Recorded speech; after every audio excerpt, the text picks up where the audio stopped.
Selon vous, est-ce qu'il y a des gens dans la communauté culturelle, politique, sportive qui cachent leur orientation sexuelle? Maintenant, non. On est en 2009. Vous êtes sûr de ça? À une certaine époque, oui. Peut-être que ça pouvait un petit peu nuire à leur plan de carrière. Mais maintenant, bon, on est homosexuel comme on peut être péquiste, ou pire. Dans le domaine artistique, politique, selon toi, ou même sportif, selon toi, est-ce qu'il y a des gens qui cachent leur identité sexuelle? C'est sûr, il y en a partout qui vont cacher. Mais à quelque part, je trouve ça triste parce qu'il faut toujours, sans nécessairement le démontrer à un point tel que tout le monde le sait, mais je veux dire, d'être à l'aise avec ça, je trouve que c'est mieux que de le cacher. Pourquoi? C'est raison familiale, raison de la société, je sais pas. Chacun a ses raisons pour cacher ses orientations. Donc, selon vous, il n'y a personne qui cache son orientation sexuelle présentement? Il y en a beaucoup. Ça porte préjudice souvent quand on sait qu'il y a encore des mentalités arriérées qui n'acceptent pas l'homosexualité, surtout la télévision, pour les présentateurs par exemple, ou des choses comme ça. Je ne sais pas s'il y en a, mais ce serait regrettable qu'il y en ait.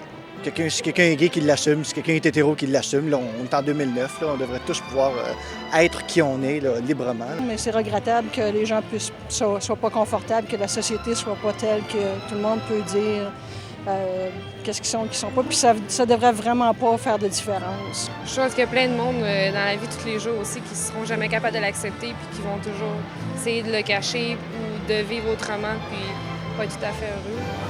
Je pense qu'il y a encore beaucoup de préjugés dans notre société, même si on a fait un grand pas en avant, il y a beaucoup de travail à faire encore. Puis je pense que de sortir sur la place publique puis de dire ça prend encore un certain guts, ça prend encore un certain courage, même si personnellement, si c'était mon cas, je le ferais, il n'y aurait pas de problème. Il y a un risque. Il y a un risque, au moindre écart, on associe ça à sa réalité, à son orientation. Est-ce que dire ouvertement qu'on est gay et lesbienne, ça peut nous nuire? On l'a vu dans le cas de Boisclair, c'est clair que ça nuit. C'est sûr que c'est pas nécessairement très bien apprécié selon le diffuseur qui diffuse ou les gens qui les engagent. Exemple, des gens qui font les nouvelles le soir à 22h n'ont pas vraiment le droit d'en parler.